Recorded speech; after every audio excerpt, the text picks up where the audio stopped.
Hola a todos, bienvenidos una vez más al canal. Mi nombre es Daniel Sepúlveda y me encuentro el día de hoy con nada más y nada menos que Paloma Sánchez Garnica, ganadora del Premio Planeta 2024 con la novela Victoria. Y vamos a estar hablando un poco no solo de esta novela, sino de tu obra en general, de tu carrera como escritora. Así que bueno, primero que todo, Paloma, bienvenida a Colombia. ¿Cómo te está yendo en la Feria del Libro de Bogotá? Bueno, acabo de aterrizar, anoche aterricé a las 8 de la tarde, hora de Colombia, 4 de la mañana, hora de España, pero estaba muy bien, he dormido muy bien Qué bueno. y ahora estoy empezando esta nueva aventura, esta primera aventura en la Filbo, es mi primera vez en la Filbo, no mi primera vez en Bogotá, ya es la tercera, y encantada porque aquí siempre me cuidáis mucho y me tratáis muy bien. Qué bueno, pues bienvenidísima. Y quería comenzar precisamente la entrevista hablando de Últimos días en Berlín, que fue el libro con el que quedaste como finalista del Premio Planeta previamente. Y luego, un par de años después, obtienes el Premio Planeta ahora con el premio, con la novela Victoria. ¿Es algo que tenías en mente, lo tenías planeado o simplemente los tiempos se dieron coincidencialmente para volver a aplicar? Los tiempos se dieron, no te planteas, yo por ejemplo cuando me planteo, bueno, conseguí en el 21 ser finalista, estuvo muy bien, sé que es el finalista, uno de los finalistas, el finalista más vendido de la historia, se ha vendido muy bien, está Bueno. muy bien, pero el año pasado, pues por estas fechas terminé Victoria, a finales de mayo, así, mi marido, que es el primer lector, me dijo, es tu mejor novela, inténtalo otra vez. Me quedé a un voto nada más con mis chicos Mola, con los Carmen Mola. Sí. Y bueno, esta cosa de la persistencia, de bueno, no pierdo nada, simplemente tienes que desconectar de la novela durante todo el verano hasta que llega octubre. Entonces me di cuenta de que estaba entre las 10 finalistas, me di cuenta de que en la cena del planeta iban cayendo novelas y Buenas noches y buena suerte se iba manteniendo. Y bueno, lo conseguí y yo creo que ahí es la persistencia y el confiar en que si no lo intentas no lo consigues, claro. Sí. Y precisamente la ciudad de Berlín ha sido un lugar en donde se desarrollan varias de tus novelas. La sospecha de Sofía tiene por allí unas cuantas escenas. También tenemos Últimos días en Berlín, evidentemente, y Victoria también tiene sus momentos en Berlín. ¿Qué tiene de especial esta ciudad que se ha convertido en un elemento tan importante en tus novelas? Bueno, Berlín para mí es importante en mi vida porque tuve la suerte histórica, estas cosas que haces cuando eres joven, sí. De estar en Berlín y conocer Berlín del muro 40 días antes de la caída del muro de Berlín. Yo tenía 27 años entonces y me fui con el coche, fui a la República Federal Alemana, atravesé la frontera de la RDA, llegué a través de la RDA. Llegué hasta el Berlín Occidental, entré por el Punto Bravo, me acuerdo perfectamente con el coche, y me encontré en una ciudad absolutamente vital, en la zona occidental, absolutamente vital, cargada de vida, la gente estaba en las calles porque era septiembre, era 26 de septiembre, era una ciudad vitalista. Cogí el metro en el Zoo y con una sola parada me presenté en Friedrichstraße y atravesé otra vez una frontera para salir a una ciudad absolutamente, fue como entrar en la máquina del tiempo, en una ciudad absolutamente detenida en el tiempo, 30 años antes, una ciudad gris, una ciudad lenta, aburrida, fea, con coches feos. No había nada, los escaparates, no podíamos gastar las 4.000 o 5.000 pesetas que nos obligaban a cambiar en marcos para pasar. Y a partir de ahí, cuando volvimos a Berlín Occidental, mi marido dijo una frase y te das cuenta de que este muro lo verán caer nuestros hijos. Y 40 días después, el 9 de noviembre del 89, cayó ese muro y a partir de ahí seguí esa ciudad de una forma como obsesiva, ¿no? Sí. Y me interesaba mucho sobre todo el muro, por eso escribí La sospecha de Sofía. A partir de La sospecha de Sofía me surgió la curiosidad de cómo se llegó hasta ese punto. Y empecé con Últimos días en Berlín y el ascenso del nazismo en los años 30 y las consecuencias de la Segunda Guerra Mundial.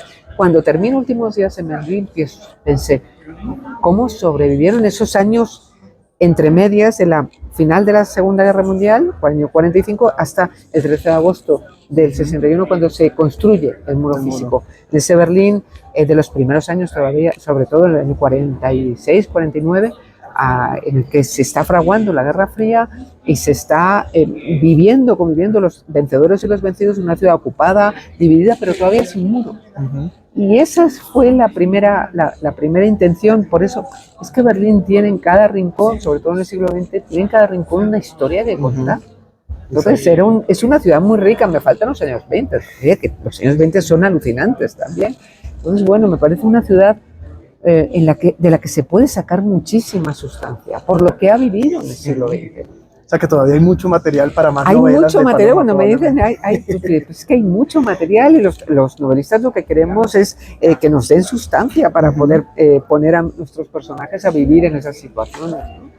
Y hablando también de locaciones, aquí en Victoria también nos llevas a Estados Unidos, en la época de la posguerra, estamos viviendo incluso el macartismo aquí en este país, y muchos lectores al leer la novela como que sienten que la humanidad había avanzado y estamos empezando a retroceder otra vez a esas épocas un poco más polarizadas.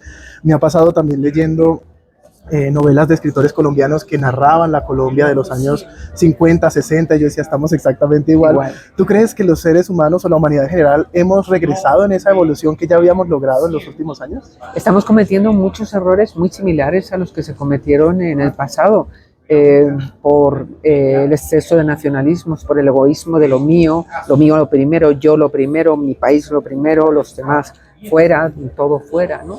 Y estamos en general en el mundo occidental, no solamente en Europa, que es donde yo me muevo, también en Latinoamérica y en Estados Unidos.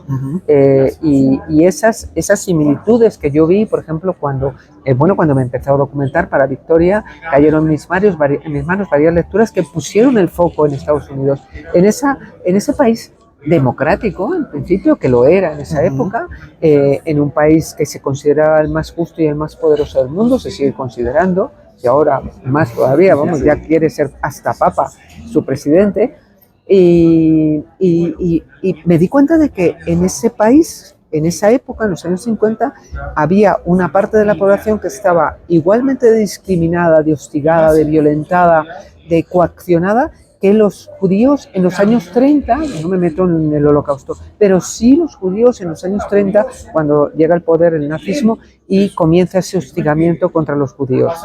Lo mismo les estaba ocurriendo en esa época, desde principios del siglo, y de hecho, los nazis se fijan en muchas cosas y muchas leyes, de las leyes de segregación racial de Norteamérica, en las leyes de eugenesis, a todo lo malo se pega, ¿no?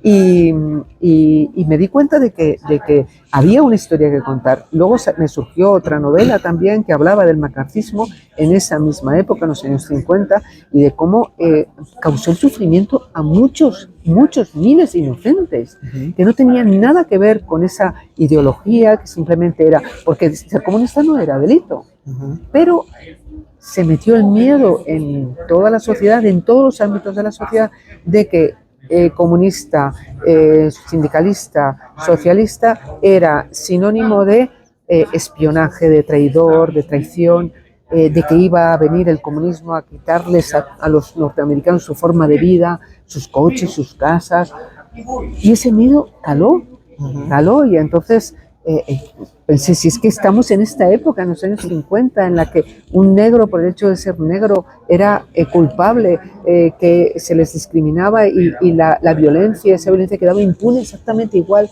que le pasaba con los nazis. Y ahora, pues, a lo mejor las leyes amparan más que entonces, porque entonces era legítimo violentar a un negro, no pasaba nada, o pasaba muy poco. Ahora existe el racismo, existe la discriminación, la xenofobia, pero todavía hay leyes que van contra los que violentan y contra los que hostigan, ¿no? Por ahora tenemos todavía, aquí en Europa, estamos amparados por ese Estado de Derecho, no sabemos cuánto tiempo puede mantenerse, porque un Estado de Derecho hay que protegerlo y hay que mantenerlo. No se nos da con el nacimiento metido en el ADN. Eso a veces lo olvidamos, creemos que los derechos que tenemos, lo que nos protege, ese Estado de Derecho que nos ampara, nadie nos lo puede quitar. Exacto. Y haciendo así nos lo pueden quitar. Hay que tener mucho cuidado. Tenemos que estar muy alerta, la sociedad. Y es responsabilidad de la sociedad, es responsabilidad nuestra, de cada uno de nosotros, con nuestra actitud, que ese Estado de Derecho se mantenga. Y hablando, esto no estaba en la entrevista, pero justo hablando de cosas que, digamos, que damos por sentadas muchas veces y que creemos que es difícil que las vayamos a perder en algún momento. ¿Estabas en España durante el apagón? ¿Cómo fue ese momento? Bueno, lo contaba tu compañera antes, que estas cosas, claro, que no te esperas, porque yo estaba en mi casa, estaba hablando con mi hijo por un video WhatsApp y de repente se apagó. Bueno, no va bien el wifi. El aparato, ya me dijo mi marido, no hay wifi. Y cuando veo que no hay datos, claro, era de día, no teníamos nada encendido. Cuando veo que no hay datos, digo, uy, claro, ya enciendo la luz, no hay luz. Y pongo la radio de pilas. En España nos dimos cuenta de lo importante que es tener una radio de pilas para estar informado. La gente que no tenía radio de pilas se bajaba al coche a escuchar la radio. O sea, la radio fue el elemento fundamental para mantenernos informados. ¿Qué es lo que hace Victoria? Un poco con su labor de información en ese Berlín del año 48 con el bloqueo, ¿no? Y lo vivimos vamos a ver, hizo un buen día, un día muy primaveral en toda la España. La gente se dio cuenta de que algo pasaba. En las grandes ciudades, por ejemplo en Madrid, donde yo vivo, hubo atascos de 4 horas, 5 horas, pero la gente fue bastante civilizada y caminó mucho. La gente se fue caminando hasta sus casas, 10 kilómetros, 12 kilómetros. Bueno, pues era un día bueno. La gente, mira, lo que peor se llevó fueron los que se quedaron en un ascensor, que los sacaron enseguida, y los que se quedaron en los trenes en medio de la nada. Claro. Porque ahí hubo gente que estuvo 12 horas, 14 horas metidas en un tren en medio del campo. Y la luz fue llegando a lo largo a nosotros nos llegó a las 11 de la noche y fue como, en España, como el gol de Iniesta en el Mundial. O sea, porque porque estábamos claro, estaba la gente en los balcones mirando la ciudad que estaba ya anocheciendo, y yo fui viendo que la luz iba viniendo de edificios, oleadas, iba por oleadas, y cuando llegó, hubo un estallido de alegría. La sensación de lo vulnerables que somos, lo dependientes que somos, que no sabemos, y la sensación que yo me di cuenta también, no hemos tenido siempre teléfonos móviles, no hemos estado tan comunicados como estamos ahora. Cuando yo era joven, yo tengo 63 años, mi suegra siempre decía, la falta de noticias son buenas noticias, porque las malas noticias siempre llegan. Y ahí ese día la angustia era de cómo estaba mi hijo, que estaba en Málaga, porque había ido a un tema del trabajo, que estaba en Málaga, y yo pensaba para mis adentros, pues que tiene 40 años, que se va a saber, que sabe valerse por sí mismo, pero estaba preocupada porque no podía llamar, ¿no? Podía contactar con él. Esa angustia de la gente de no poder contactar con los tuyos, cuando hace 20, 25 años, si no estabas en un teléfono fijo, no podían contactar contigo. Sí. Entonces, cómo nos vamos amoldando nos vamos haciendo muy vulnerables, porque sin móvil no somos nadie. Bueno, fue muy, pero yo creo que no aprendemos de eso. Lo único que eso sí, la gente ha comprado las radios de pilas, radios y pilas. Ahí está la solución. Sí. Uno de los elementos que más me gustan de tus novelas es que nos cuentas historias relatos que suceden en momentos históricos en específico, pero no para contarnos los hechos de la historia con H mayúscula, sino precisamente cómo esos hechos afectan a personas del común. Y quisiera preguntarte cómo haces o en qué momento tú dices, me gustaría contar esta historia, o cómo eliges cuál es la siguiente historia para contar. Bueno, la curiosidad de entender cómo seres humanos. A mí me interesa mucho entender cómo se gestionan los sentimientos universales del ser humano. Y eso es lo que tratan mis novelas, de los sentimientos universales del ser humano. Todos los seres humanos, en todos los tiempos, en todas las culturas, en cualquier rincón del mundo, tenemos las mismas necesidades básicas, necesidad de supervivencia, necesidad de ser amados, de amar, de ser queridos, de encontrar nuestro lugar en el mundo, los efectos de la envidia, de ser envidiados, de ser envidiosos, de ambicionar. Todos tenemos esos sentimientos, ¿no? muy del ser humano, esas complejidades. pero cómo las gestionamos en un momento determinado de la historia, con unos principios morales determinados, con unas leyes que nos condicionan y que cambian con el tiempo, con unas costumbres, con un espacio, ámbito social en el que vives en ese momento y que te condiciona a la hora de relacionarte, a la hora de ejercitar una acción, a la hora de decidir, de tomar una decisión sobre algo. Depende mucho de tu capacidad de decidir o de lo que la vida te plantee, ¿no? Y eso es lo que me interesa. Entonces, tengo la curiosidad, yo soy licenciada en Geografía e Historia, yo he estudiado los grandes acontecimientos históricos, yo he hecho, bueno, pues todo lo que son las grandes batallas, los grandes movimientos filosóficos, literarios, económicos, sociales, todo. Pero cómo vive a mí la literatura, la lectura y además ahora la escritura, me da la base de la intrahistoria que hablaba Unamuno, ¿no? De cómo gestionan seres corrientes su vida en momentos determinados. Por eso mis novelas, yo siempre digo que no son novelas históricas, porque a mí no me interesan los hechos históricos cuyas consecuencias, para bien o para mal, afectan a generaciones. A mí me interesan las acciones de seres normales, corrientes como yo, que afectan a su entorno más privado, nada más, a uno mismo y al entorno más privado.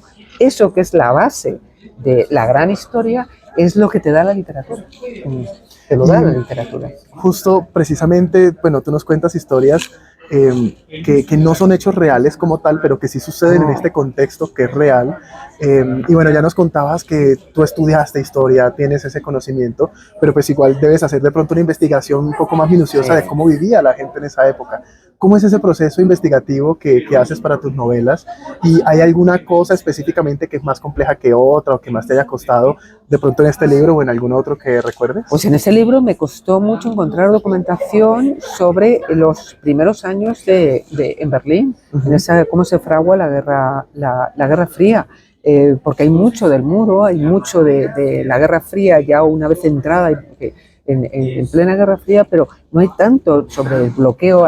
Sí, el puente aéreo que se monta, todo, pero cómo vivieron los berlineses, no solamente los occidentales, sino también los berlineses que estaban en el lado soviético, cómo vivieron esos días, esas semanas, esos meses, casi un año de bloqueo, ¿no? Y a mí la base me la dan sobre todo la ficción, la novela, es la intrahistoria. Sí. Cómo pensaba, me tengo que meter en la mentalidad, en la forma de pensar, en la forma de vestir. Y eso te lo da las novelas de esa época. Y si son novelas escritas por autores de esa época, más todavía. Y películas, por supuesto, de esa época. Hay películas muy buenas, documentales, todo tipo de artículos, todo tipo de ensayos. Es decir, todo lo que se refiere a esa época me focalizo y leo mucho, pienso, le doy vueltas, sobre todo me trato de pensar como ellos. ¿Y tienes una rutina de escritura? Me gusta a veces preguntar esto porque hay autores que me dicen, no, yo pongo música, me gusta poner unas velas, o yo escribo de noche. ¿Cómo es ese proceso? ¿Cómo es esa rutina que tú sigues para escribir? Yo tengo rutina, sí, tengo rutina porque para mí esto es un oficio y te tienes que poner a trabajar. Para mí es un trabajo, pero es una forma de vida también. Sí. Entonces yo escribo de lunes a lunes, escribo y leo, porque mi vida es la escritura, la lectura, el análisis, cavilar, buscar información. Unas veces escribo más y leo menos, siempre leo. Hay veces que no escribo, pero leo. Pero yo tengo un horario, o sea, yo me levanto muy temprano, yo además soy muy cuadrada y me gusta mucho la rutina. Me encanta eso, no es que me guste, es que me da la serenidad del aislamiento que necesito para ponerme a escribir. Yo no puedo escribir en cualquier sitio, tiene que ser en mi mesa con mi Mac de hace 14, 15 años ya, con mis libros a mi alrededor que me amparan, es como tengo toda la biblioteca detrás de mí, como abrazándome, en un entorno muy sereno, sin ruidos. Ahora, como dicen que ponerte los cascos con cancelación de sonido te crea una falta de audición, me quito la cancelación de sonido, estoy con el sonido ambiente, pero me pongo auriculares con música siempre la misma, para cada novela elijo una banda sonora y siempre es la misma, y me tengo que poner siempre, me levanto muy temprano, hago una tabla de yoga para estirar mi cuerpo, para estar en forma, hago natación, un buen desayuno y a las 9 de la mañana estoy sentada frente a mi ordenador con un café solo un té de jengibre con limón y una botella de agua entera, tiene que estar llena, de 2 litros. Y a partir de ahí mi mundo de exterior se queda fuera, no tengo móvil, no tengo nada y me conecto con mis personajes o con la lectura y es un constante hasta la hora de comer, por la tarde también hago siesta, un poco de merienda y después a ponerme hasta las 9, 9:30 y a las 11 estoy en la cama. Y todo eso es un diario, o sea, menos cuando tengo que estar haciendo estas cosas. Y para finalizar, Paloma, quería preguntarte por 3 libros que quieras recomendar. Pueden ser tus 3 libros favoritos de toda la vida, o un libro que estés leyendo ahorita que te esté gustando mucho y quisieras recomendar. ¿Cuáles serían esos 3 libros que recomendarías a la audiencia? Pues mira, ahora estoy leyendo a Gaita Lasé, Honrarás a tu padre, que me está gustando mucho. He leído, bueno, para mí toda la obra de Stefan Zweig, cualquiera de sus libros, sus novelas, sus biografías, por supuesto, Un mundo de ayer, creo que debería ser una lectura obligatoria. El legado de un europeo es fantástica porque nos da el punto de vista de cómo podemos repetir los mismos errores de hace 100 y pico años. Y bueno, pues otro libro, un tercer libro que me pueda, un clásico español, Los gozos y las sombras o La regenta. Y bueno, pues muchísimas gracias, Paloma, por este espacio. Gracias a ustedes también por ver esta entrevista. Y nada, pues quisiera que los invitaras también a que leyeran tu novela, en dónde la pueden encontrar. Aquí bueno, en la feria, Filmo, mundo. aunque me han dicho ahora, está mi marido por la feria, dice que en el stand que está agotado, o sea que hemos puesto en marcha los comerciales. Éxito total. Y ojalá, pero bueno, la novela lo que trata es no solamente de entretener, de activar al lector, que es lo que a mí me gusta, que la lectura que me altere, que me ponga en guardia, que me ponga en alerta y me encienda bombillas en mi mente, que es lo que creo que tiene que hacer la lectura, no solamente entretener, aunque también es entretenida, también yo creo que engancha y es por un lado muy humana, por otro lado crea empatía, yo creo que les puede gustar. Buenísimo, pues nuevamente muchas gracias, Paloma, y nosotros nos vemos en un próximo video. Muchísimas gracias.